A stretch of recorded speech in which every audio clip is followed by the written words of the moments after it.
Bismillahirrahmanirrahim. Dalam kesempatan kali ini kita akan membahas tentang objek pembahasan, metodologi, tujuan, dan kegunaan ilmu fikih. Ilmu fikih ini merupakan ilmu yang luar biasa karena setiap aktivitas setiap muslim, terutama orang yang sudah balik, maka dia terikat dengan aturan-aturan yang sudah Allah tetapkan. Kemudian aturan tersebut setidaknya tercakup di dalam ilmu fikih. Karena ilmu fikih itu bukan saja ilmu yang berkaitan dengan ibadah, tetapi ilmu fikih ini ilmu yang sangat luas sekali. Karenanya kita mengenal ada fikih siasah, ada fikih jinayah, dan lain sebagainya. Oke, yang pertama berkaitan dengan objek bahasan ilmu fikih. Objek pembahasan ilmu fikih tidak lain adalah aspek hukum setiap perbuatan mukallaf serta dalil dari setiap perbuatan tersebut secara rinci. Jadi yang kita garis bawahi di sini adalah aspek hukum setiap perbuatan mukallaf. Mukallaf itu siapa? Mukallaf itu adalah setiap orang yang sudah terbebani hukum. Dengan kata lain, dia adalah orang yang baligh. Dan orang baligh ini ketika dia sudah dinyatakan baligh, maka dia terbebani oleh aturan-aturan yang sudah Allah tetapkan. Ada aturan yang berkaitan dengan fikih ibadah, dan setidaknya misalkan ada yang berkaitan dengan wajib, ada yang berkaitan dengan ibadah sunnah, dan lain sebagainya. Jadi pada intinya objek bahasan ilmu fikih adalah aspek hukum setiap perbuatan mukallaf serta dalil dari setiap perbuatan tersebut secara rinci.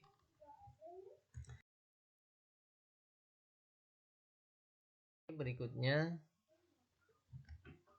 masih berkaitan dengan objek bahasan ilmu fikih. Yang kita garis bawahi adalah aspek hukum perbuatan mukallaf. Yang pertama, misalkan dia berkaitan dengan ibadah mahdhah. Apa saja yang berkaitan dengan ibadah mahdhah? Seperti orang yang sudah baligh, dan tanda baligh itu diantaranya laki-laki atau perempuan usia 15 tahun, kemudian sudah pernah mimpi jima, kemudian perempuan datang haid usia 9 tahun, dan seterusnya.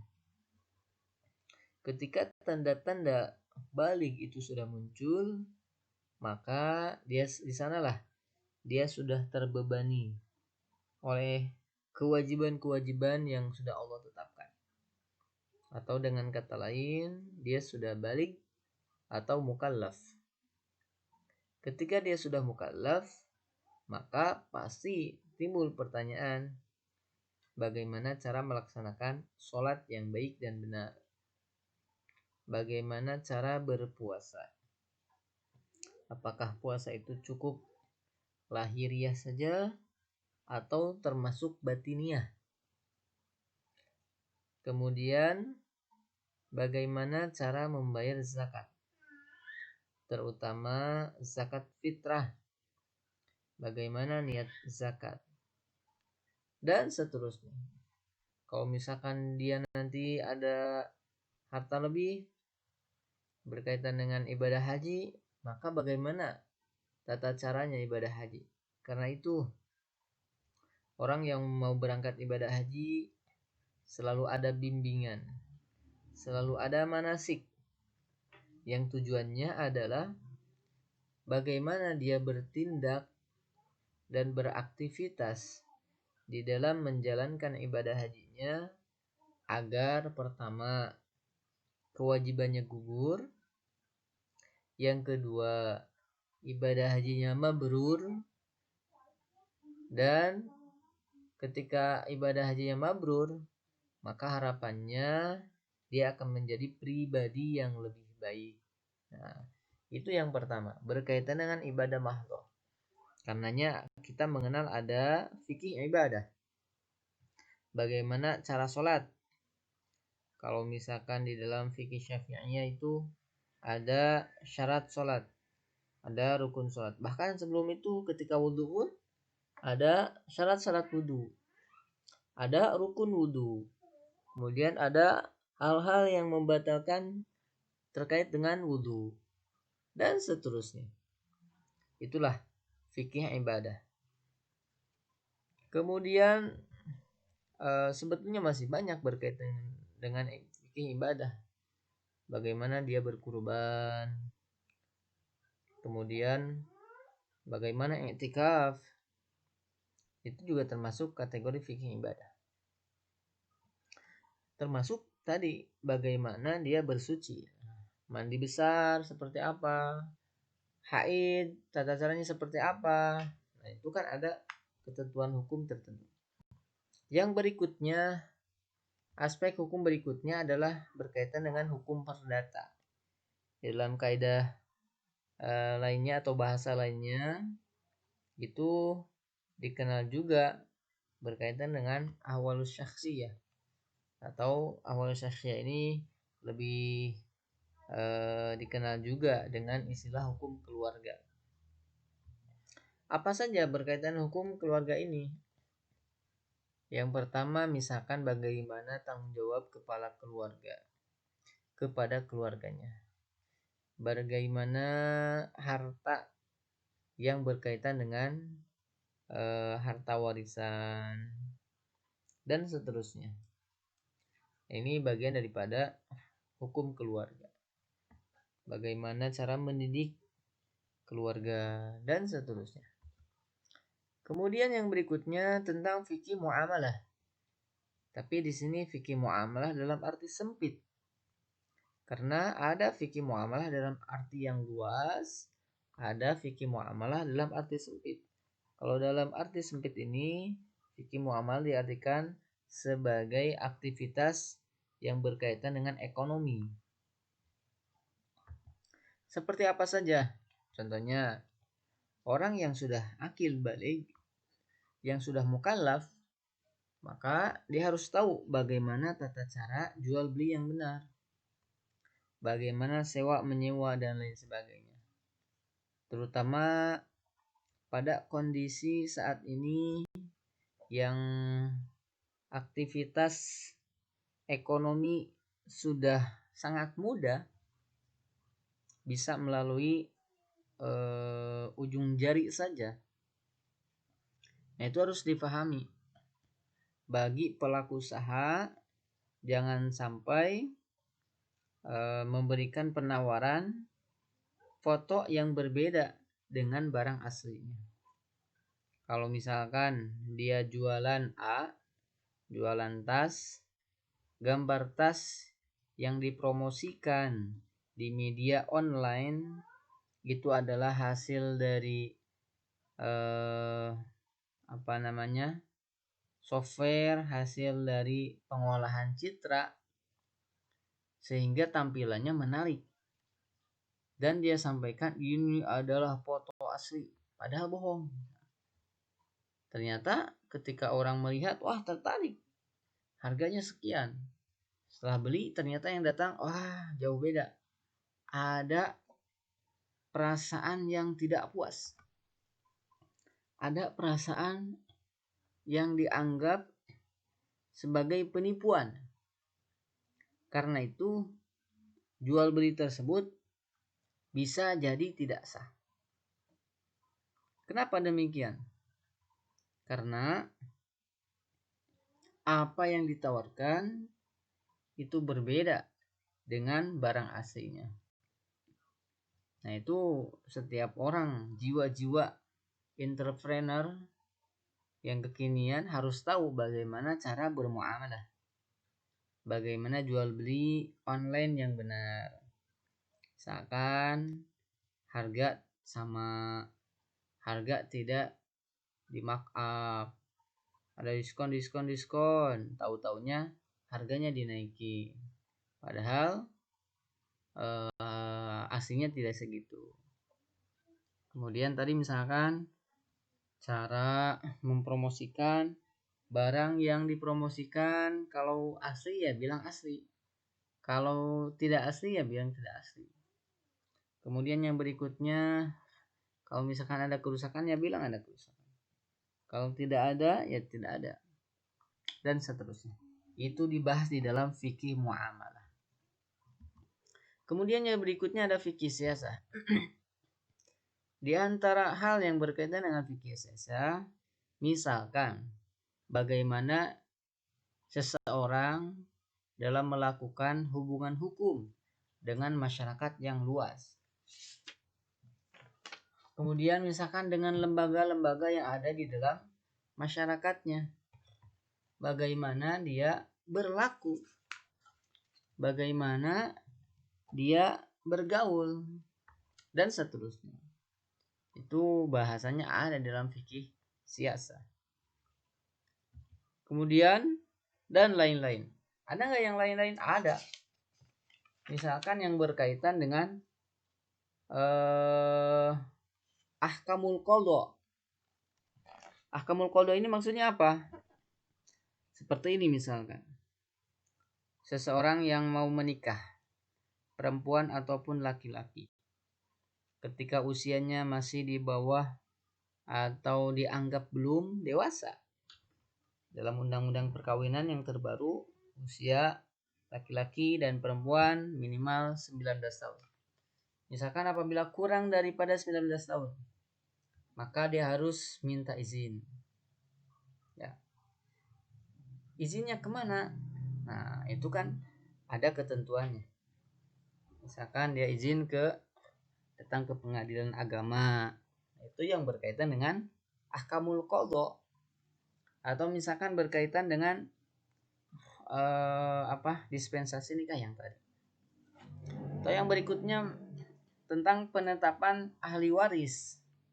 Nah, penetapan ahli waris ini kemana? Apakah dia cukup datang ke dinas kependudukan atau dia harus datang ke lembaga peradilan? Nah, ini pastinya orang harus tahu kemana dia harus melangkah. Seperti beginilah, orang mau belanja, maka dia harus tahu tempat belanja itu di mana. Karena belanja itu banyak.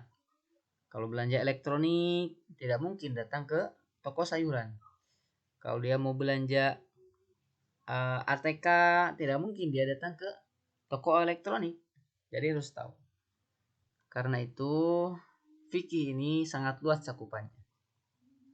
Tidak hanya fikih ibadah saja yang sudah kita ketahui bersama, tapi ada juga fikih muamalah, fikih siasah, fikih jinayah, dan seterusnya. Dari setiap aspek ini, maka akan mengerucut menjadi hal-hal yang boleh dilakukan atau harus dilakukan atau tidak boleh dilakukan sama sekali. Sehingga muncul ahkamul khamsah. Ada konsep hukum yang 5. Yang pertama apa? Nah, ini yang pertama wajib, kedua sunnah, ketiga mubah, keempat makruh, dan yang terakhir adalah haram. Seperti fikih ibadah.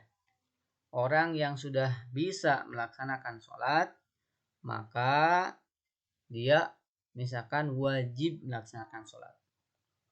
Kemudian yang berikutnya misalkan orang sudah bisa melaksanakan sholat, sudah balik, sudah tahu hukumnya, tapi dalam keadaan sakit, maka kira-kira sholatnya gimana?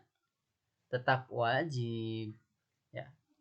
Yang berikutnya misalkan orang yang sudah dewasa, sudah balik, tetapi dia dalam keadaan haid, misalkan perempuan, maka bagaimana sholatnya? Nah, bisa dipastikan sholatnya adalah haram. Tak boleh sholat dalam keadaan haid. Kemudian yang berikutnya, misalkan bagaimana tanggung jawab seorang kepala keluarga kepada keluarganya berkaitan dengan memberikan nafkah, memberikan pendidikan dan seterusnya. Bagaimana hukumnya? Maka hukumnya adalah wajib. Bukan mubah, tetapi hukumnya wajib. Yang berikutnya misalkan berkaitan dengan fikih muamalah. Bagaimana orang jual beli yang benar? Objek yang dijual belikan betul, maka hukumnya apa? Wajib. Berikutnya misalkan bagaimana orang yang melakukan penipuan di dalam jual beli, seperti memasang iklan yang tidak benar, maka hukumnya apa? Haram. Nah, seperti itu dan lain sebagainya. Oke, ya, dari objek ini nanti akan mengerucut menjadi ahkamul khamsah. Apakah wajib, ataukah sunnah, ataukah mubah, ataukah makruh, atau bahkan haram. Kemudian yang berikutnya berkaitan dengan metodologi ilmu fikih. Metodologi ilmu fikih itu tidak lain adalah usul fikih itu sendiri. Usul fikih, usul itu asal, pokok. Fikih itu fikih, pokok daripada yang namanya fikih.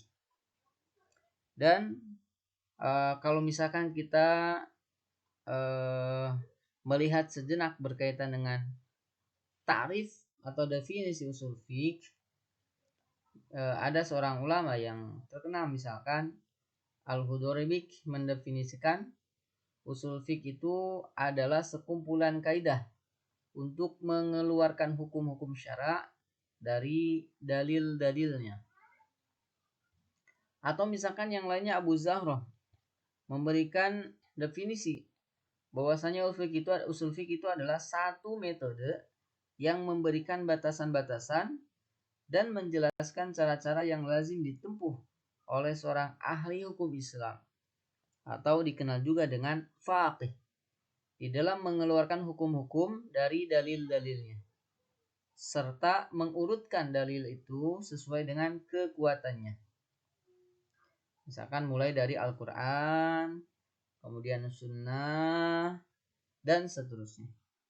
Nah, itu usul fikih. Jadi ilmu fikih itu kalau dari metodologinya yaitu usul fikih. Dan orang yang ingin mempelajari ilmu fikih tanpa usul fikih, maka bisa jadi keliru. Ya. Usul fikih ini membahas dan menjelaskan cara-cara beristinbat hukum atau mengeluarkan hukum atau menetapkan hukum dari dalil-dalilnya yang ada. Misalkan, kenapa sholat wajib? Nah, karena dalilnya A, B, C, D, dan seterusnya. Banyak ya yang berkaitan dengan keharusan sholat. Karena sholat itu termasuk rukun Islam. Yang berikutnya, objek bahasan usul fikih ini adalah segala sesuatu yang berkaitan dengan metode yang digunakan oleh faqih, ahli hukum Islam, dalam mengeluarkan hukum-hukum dari dalilnya. Karena itu, antara ilmu fikih dengan usul fikih itu ada kaitan erat. Kalau orang ingin belajar fikih tanpa menguasai usul fikih, maka bisa jadi dia hanya menjadi orang yang pengikut saja. Pengikut mazhab ini, pengikut pendapat ini, pengikut ini.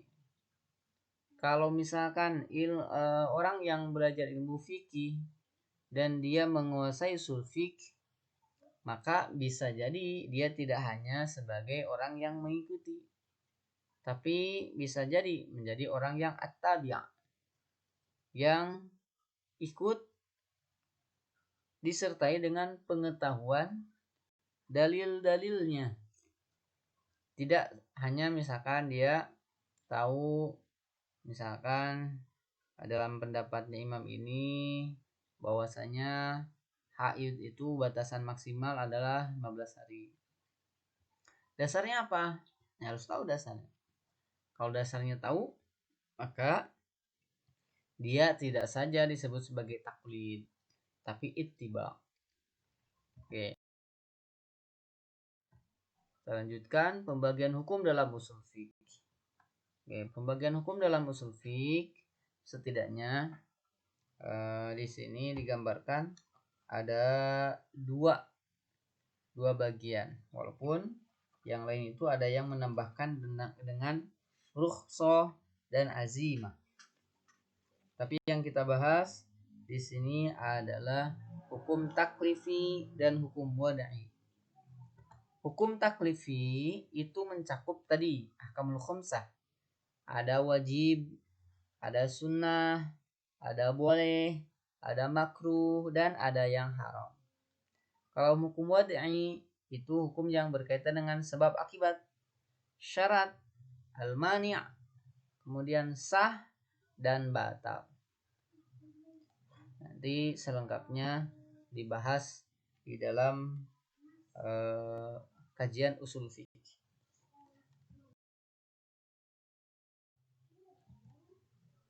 Kemudian tadi kita pahami bersama bahwasanya usul fikih itu adalah tujuannya untuk istinbatul ahkam, untuk menetapkan suatu hukum baik terhadap fenomena yang sudah terjadi ataupun yang akan terjadi, baik fenomena yang sudah ada hukumnya ataupun yang belum ada hukumnya.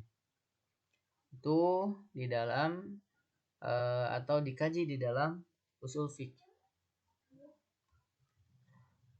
Cara istinbatul ahkam setidaknya yang pertama akan ditinjau tentang jelas dan tidaknya suatu kata yang menunjukkan kepada maksud tertentu. Seperti kata itu zahirun nasnya seperti apa, kemudian nasnya seperti apa, muhkamnya seperti apa, mufassarnya seperti apa, dan lain sebagainya. Yang kedua, tinjauan tentang cara memahami kata-kata dalam satu nas. Apakah dengan mantuknya atau mafhumnya? Apakah dari teksnya secara langsung atau mafhumnya yang tersirat? Karena bisa jadi ya yang disampaikan dalam firman Allah bisa jadi secara langsung, misalkan berkaitan dengan pembagian waris yang sudah jelas, begitu jelasnya, sehingga itu tersurat, atau ada juga yang tersirat. Berarti kita harus menggali hukumnya seperti apa. Kemudian yang ketiga, tinjauan tentang ruang lingkup satu kata tertentu, seperti ada kata am dan kata khas. Ini termasuk dari pembahasan usul fiqh. Yang berikutnya, tinjauan tentang bentuk katanya. Apakah itu amar, perintah, atau nahyu, atau larangan. Karena banyak ayat-ayat Al-Quran yang berbicara atau yang berisi tentang perintah dan larangan. Seperti sebuah perintah dalam surat Al-Isra ayat 32 yang firman Allah menyampaikan, "Fala taqul lahuma uff." Janganlah kamu mengatakan pada ibu bapakmu. Nah, ini ada kata jangan, larangan. Kemudian yang berikutnya ada juga larangan dari surat Al-Isra ayat 32. Wala taqrabuz zina, dan janganlah kamu mendekati zina. Mendekati saja nggak boleh, apalagi lebih dekat daripada mendekati. Nah, itu adalah sebuah tinjauan dari bentuk katanya. Kalau perintah, aqimus shalah, dirikanlah salat.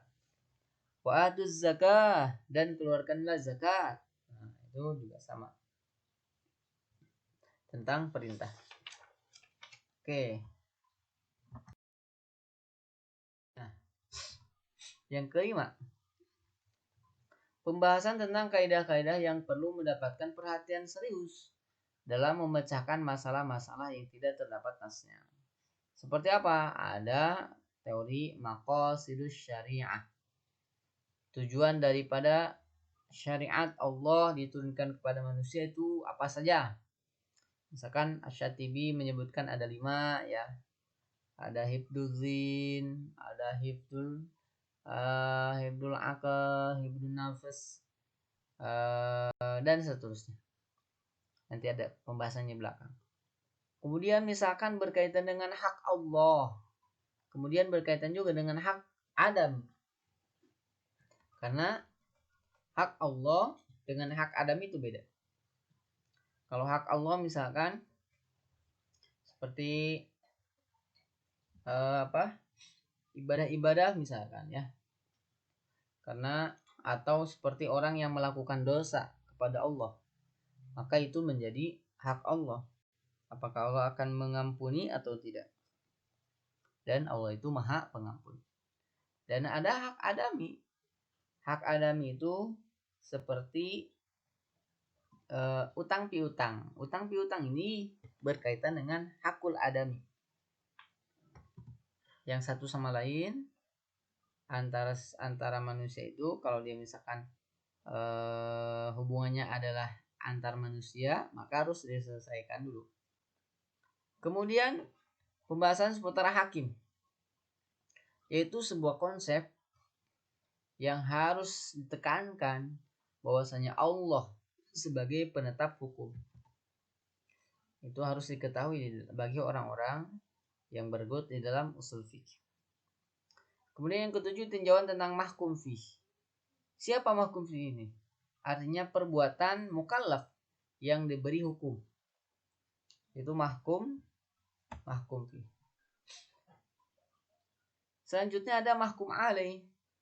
Mahkum alaih itu adalah mukallaf yang dibebani hukum. Kalau tadi misalkan mahkum fi itu adalah perbuatannya, kalau mahkum alaih mukallafnya, subjeknya yang dibebani hukum. Itu diperhatikan juga. Kemudian yang berikutnya tentang tinjauan tentang manusia sebagai ahliyatul wujub dan ahliyatul ada. Ahliyatul wujub ini memberikan konsep bahwasannya manusia itu terhormat dan manusia itu adalah makhluk yang memiliki hak. Jangankan manusia yang sudah keluar, sudah dewasa, yang namanya cabang bayi pun, calon bayi yang ada di dalam perut ibunya itu juga sama, harus dimuliakan, harus dihormati. Sehingga tidak sedikit ya orang yang melakukan perawatan, orang yang melakukan kontrol terhadap bayi yang dikandungnya, itu adalah termasuk perbuatan ibadah. Karena bayi pun sama memiliki hak untuk dihormati. Menjadi salah satu perhatian di dalam istinbatul ahkam. Tujuan ilmu fikih. Tujuan ilmu fikih tadi sudah jelas ya. Bahwasanya mengeluarkan hukum-hukum dari dalil yang terperinci sehingga mendapatkan hukumnya seperti apa. Itu adalah tujuan pembelajaran ilmu fikih. Kalau tujuan akhirnya semata-mata untuk mencapai keridhaan Allah Subhanahu wa taala dengan melaksanakan syariat Islam sebagai pedoman hidup individu, pedoman hidup berkeluarga, dan pedoman hidup bermasyarakat. Dari individu yang baik menghasilkan keluarga yang ideal dan menghasilkan masyarakat yang sejahtera, maka akan membentuk sebuah negara yang baldatun thayyibatun rabbun ghafur. Negara yang adil makmur, negara yang bagus. Kemudian tujuan ilmu fikih ini selain tadi mengeluarkan hukum-hukum dari dalil yang terperinci seperti pembayaran zakat tidak dengan uang, Pembayaran zakat tidak dengan bahan makanan pokok atau beras untuk di Indonesia, tapi dengan uang. Nah, itu bagaimana cara mengeluarkan hukumnya? Itu pastinya ada dasarnya. Kemudian yang berikutnya berkaitan dengan ekonomi, misalkan bagaimana hukumnya jual beli online yang saat ini ramai. Bagaimana? Karena ketika dulu misalkan dikaitkan dengan masa awal Islam, itu belum ada jual beli online. Nah, ini setidaknya jual beli online itu yang membedakan itu adalah medianya. Kalau yang lainnya tetap harus sama, harus ada transparansi, harus ada kejujuran, bagaimana barang ini dipasarkan, ya harus jelas. Adapun medianya banyak seperti dulu lah. Media itu misalkan ada yang jualan di darat di pasar biasa, ada yang jualan di pasar terapung, ada yang jualan di kereta, ada jualan di pesawat dan seterusnya.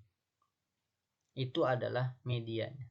Tetapi esensi daripada konsep jual beli itu harus tetap ada. Dan itu siapa yang mengeluarkan hukumnya?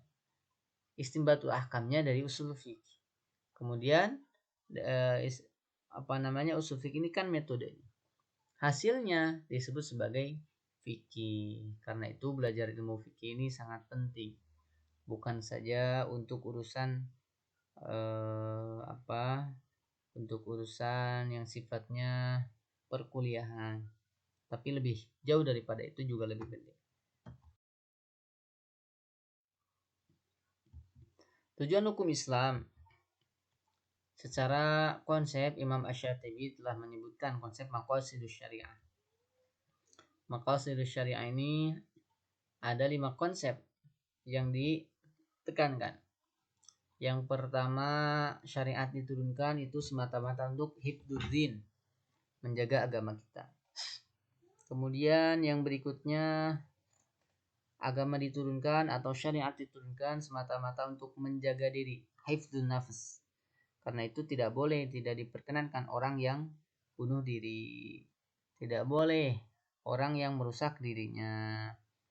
Dalam Al-Quran pun dijelaskan, wala tulqu biaidikum ila tahlukah. Janganlah kita bawa diri kita ke dalam kehancuran, kerusakan. Dan ayat tersebut menjadi salah satu dasar larangan orang yang minum khamar, orang yang mabuk-mabukan dan seterusnya. Memelihara agama cukup sudah jelas, lakum dinukum waliyadin. Kemudian yang ketiga, memelihara keturunan dan kehormatan, hifdzun nasab. Karena itu diperintahkan untuk menikah. Tidak boleh melakukan penyimpangan, tidak boleh kawin sesama jenis, tidak boleh tidak boleh dan seterusnya. Tapi yang diutamakan adalah hifdzun nasab, menjaga keturunan. Kemudian yang berikutnya, memelihara harta, hifdzul mal. Nah, memelihara harta ini titipan. Bukan karena kita cinta harta sehingga harta itu dijaga, bukan. Tapi niat kita adalah untuk memelihara titipan Allah. Karena titipan itu wajib dipelihara, wajib dijaga. Orang yang niatnya untuk menjaga titipan Allah dari harta yang ada, maka insya Allah itu menjadi berkah dan itu akan menjadi ibadah. Tapi kalau seandainya orang yang menjaga hartanya karena cinta harta, memang bukan semata-mata untuk menjaga titipan Allah, maka tidak ada nilai ibadah di sana. Berikut terus kita jaga, jangan sampai akal kita rusak. Seperti apa? Orang minum khamar itu merusak akal dan seterusnya. Kegunaan mempelajari ilmu fikih banyak sekali ya kegunaannya. Di antaranya memberikan pemahaman tentang berbagai aturan secara mendalam, terutama aturan yang tercakup di dalam fikih ibadah. Tadi bagaimana dia sholat, bagaimana dia puasa, bagaimana dia berzakat, harus tahu ilmunya. Dibahas di mana? Yaitu di dalam fikih ibadah. Kemudian bagaimana misalkan ketika dia bersafar, bagaimana sholat di atas kereta, bagaimana sholat di atas pesawat, maka harus tahu ilmunya. Di mana itu dibahasnya? Dalam fikih ibadah. Fikih muamalah, tadi bagaimana jual beli yang sah, bagaimana jual beli online yang sah, bagaimana sewa menyewa yang sah, dan seterusnya. Itu dibahas dalam fikih muamalah. Kemudian fikih jinayah. Berkaitan dengan fikih jinayah, kalau misalkan dia melakukan kesalahan, bagaimana sanksinya? Nah, itu dibahas. Fikih siasah, awal sosial dan seterusnya. Nah, itu penting. Kemudian yang berikutnya sebagai panduan untuk bersikap dalam menjalani kehidupan. Nah, ini ya. Jadi panduan ini memang lebih luas maknanya. Bukan saja panduan untuk bersikap dalam beribadah, juga dalam menjalani kehidupan. Bagaimana interaksi sesama dengan tetangga dan seterusnya. Demikian